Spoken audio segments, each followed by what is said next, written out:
이 새벽에 하나님 주신 말씀은 시편 23편의 말씀입니다.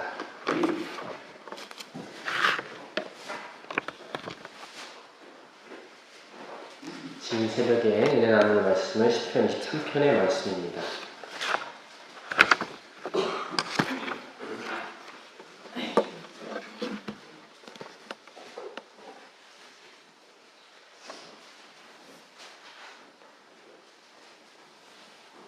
시편 23편 1절부터 6절 전체를 저 한 번, 여러분 한 번, 마지막은 함께 읽겠습니다. 여호와는 나의 목자시니 내게 부족함이 없으리로다.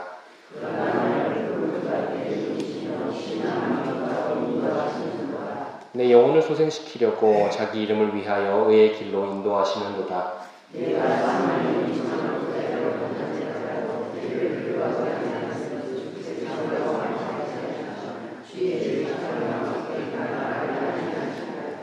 주께서 내 원수의 목전에서 내게 상을 차려주시고 기름을 내 머리에 부으셨으니 내 잔이 넘치나이다. 내 평생의 선하심과 인자하심을 반드시 나를 따르리니 내가 여호와의 집에서 영원히 살리로다. 아멘. 저와 함께 믿음의 고백 드리겠습니다. 내 삶은 복될 것이다.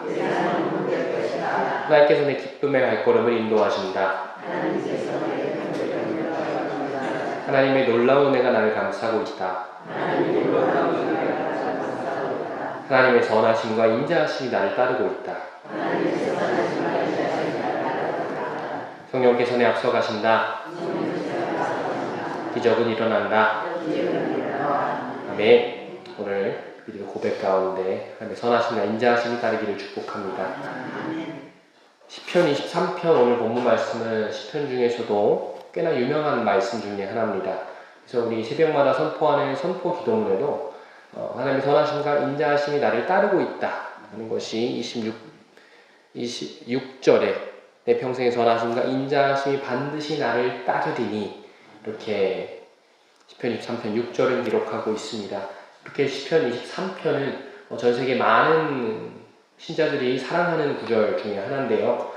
이 시편 23편 말씀에 대한 아주 유명한 일화가 하나 있습니다. 저희 초기 기독교 저희 조선시대 때 있었던 이야기인데요. 당시에 한 성도가 예배 중에 시편 예배를 인도하시던 아마 평신도 지도자였던 것 같습니다. 그때 한 성도가 시편 23편을 읽다가 당시에 불도 어둡고 호롱불 앞에서 성경을 읽었으니 이렇게 좀 실수로 이렇게 읽었던 것 같습니다. 여호와가 나의 목 자르시니 내게 부족함이 없으리로다. 네, 나의 목 자르시니를 호롱불 아래서 읽다 보니 목 자르시니로 읽으신 겁니다. 근데 이분의 고백이 참 놀랍습니다.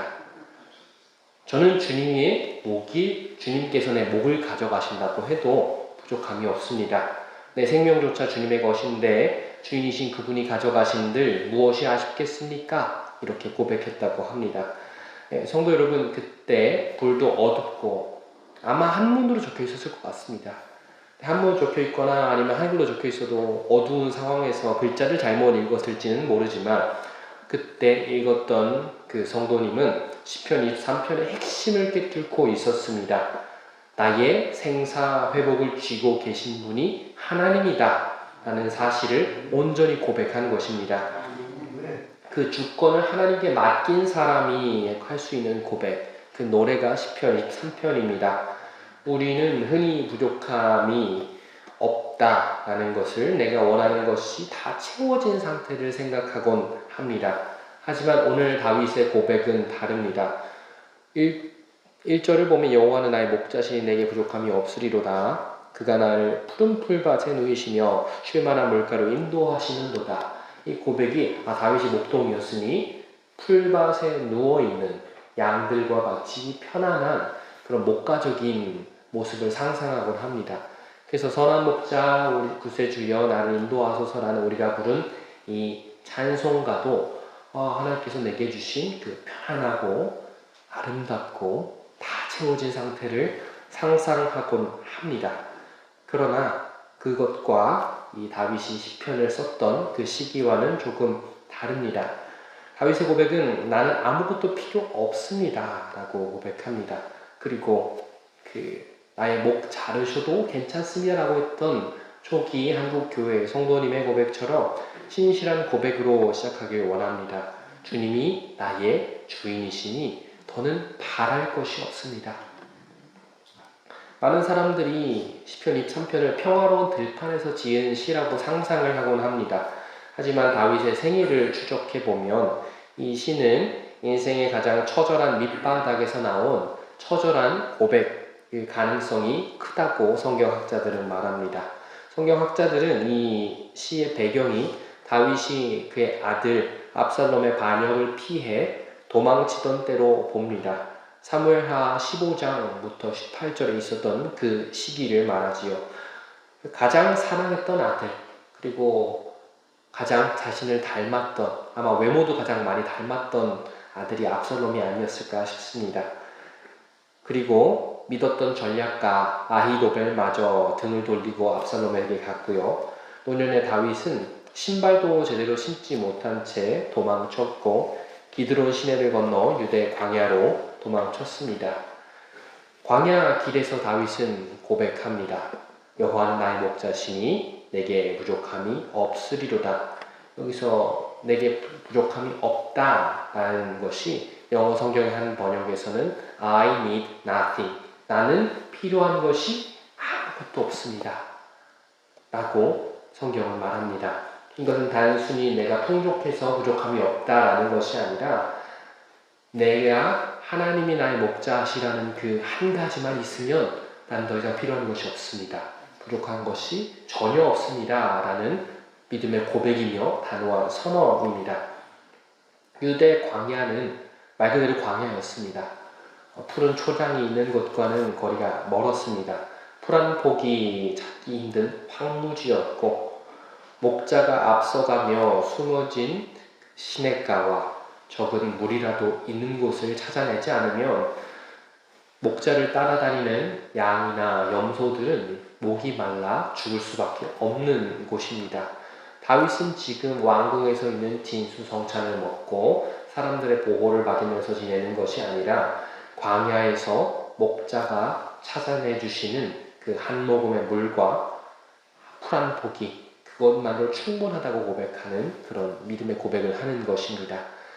우리 4절 말씀을 보겠습니다. 내가 사망의 음침한 골짜기로 다닐지라도 해를 두려워하지 않을 것은 주께서 나와 함께 하심이라. 주의 지팡이와 막대기가 나를 안위하시리이다. 아멘. 다윗은 지금 사망의 음침한 골짜기를 지나고 있다고 말합니다. 그래서 어떤 상황인지 이제 보이게 됩니다. 앞에 나오는 푸른 풀밭이 아니라 사망의 음침한 골짜기를 지나고 있습니다. 유대 광야에는 해가 비치지 않을 만큼 깊고 좁은 골짜기들이 많이 있습니다. 그래서 아둘람 골 이런 곳도 있고요. 엔게디로 그런 곳이었습니다. 그곳엔 맹수가 숨어 있고 발을 잘못 디디면 낭떠러지로 떨어질 수도 있는 그런 곳입니다. 아들에게 쫓겨 목숨이 위태로운 다윗의 상황이 딱 그러했습니다. 그런데 다윗은 해를 두려워하지 않는다고 말합니다. 그 이유가 무엇일까요? 주께서 나와 함께 하시니라.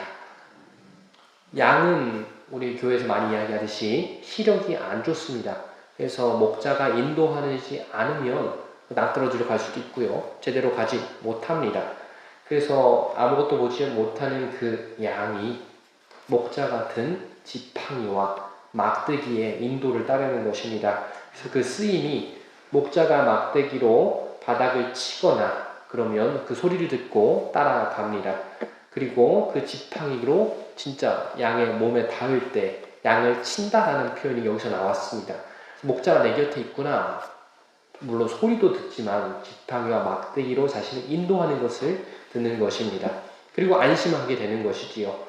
앞이 잘 보이지 않으나 내 곁에 목자가 있구나. 목자가 인도하는 곳에 항상 물이 있었고 먹을 풀이 있었으니 나는 이제 괜찮다. 불안하지 않는 것입니다.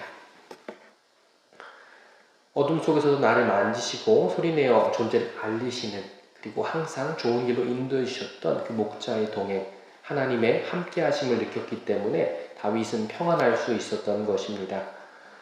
다윗의 고백은 많은 믿음의 사람들도 그렇게 고백했습니다. 어려운 상황 혹은 그 부족한 것이 실제로 많으나 부족함이 없다고 고백했던 상황이었습니다. 저는 작년까지 캄보디아에서 선교사로 있다가 왔습니다.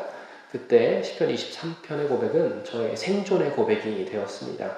한국에서 목회할 때도 사례비가 그렇게 많진 않았지만 매달 정해진 금액을 받으니 생활비를 계산할 수 있었습니다. 예산을 세울 수 있었고 이렇게 모아서 등록금을 내거나 아니면 필요할 게 있으면 이렇게 쓸 수 있겠다 계산이 되었습니다.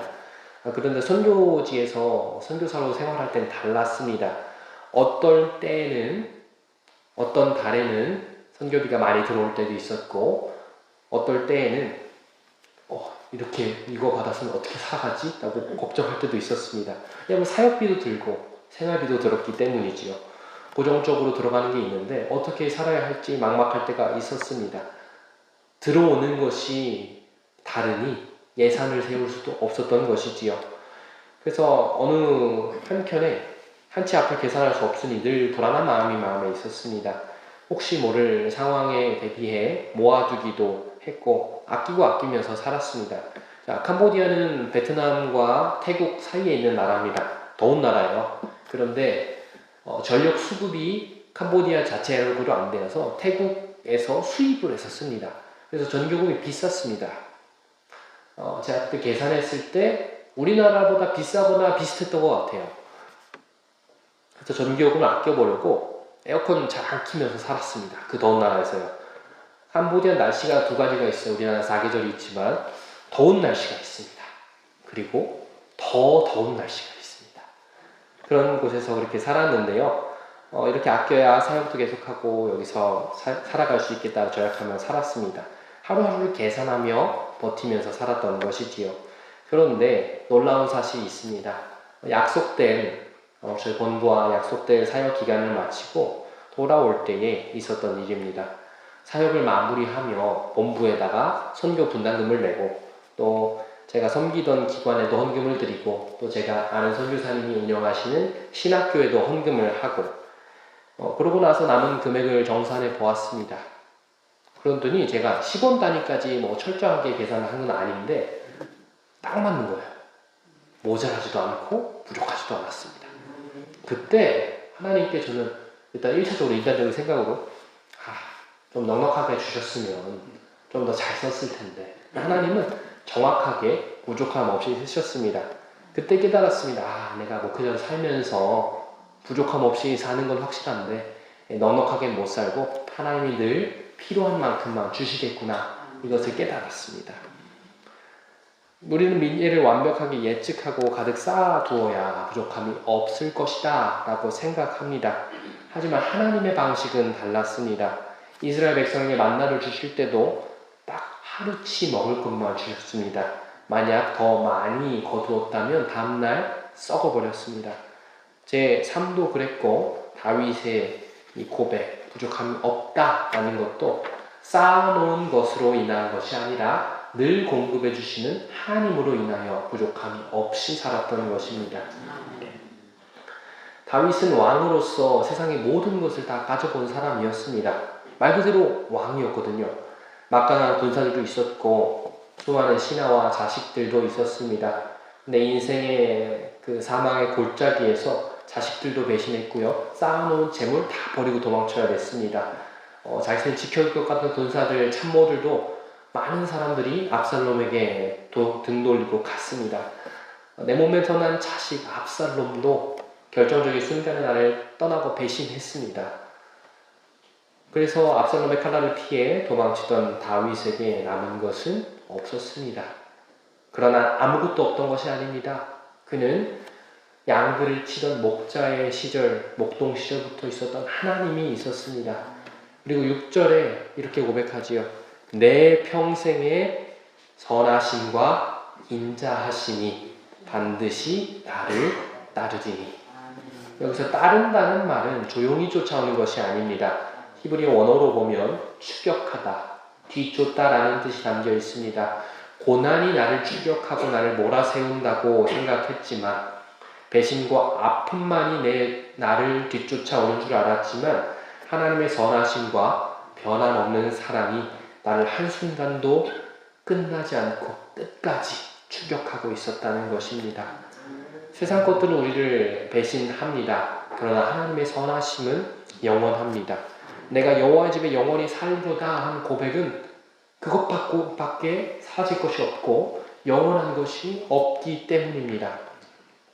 다윗이 살았던 왕궁보다 목자 되신 하나님 곁에 머무는 것이 인생 최고의 원천이자 행복이라는 것을 그가 알았기 때문입니다. 인생의 부족함 없음은 어떤 통장의 잔고나 우린 동산교회지만 또 앞에 부자가 붙은 부동산이 되잖아요. 부동산이나 어떤 재산이 아닙니다. 미래 설계에서 오지 않습니다. 그래서 부족함 없음에 대한 세 가지 원리에 대해서 적용해 보고자 합니다.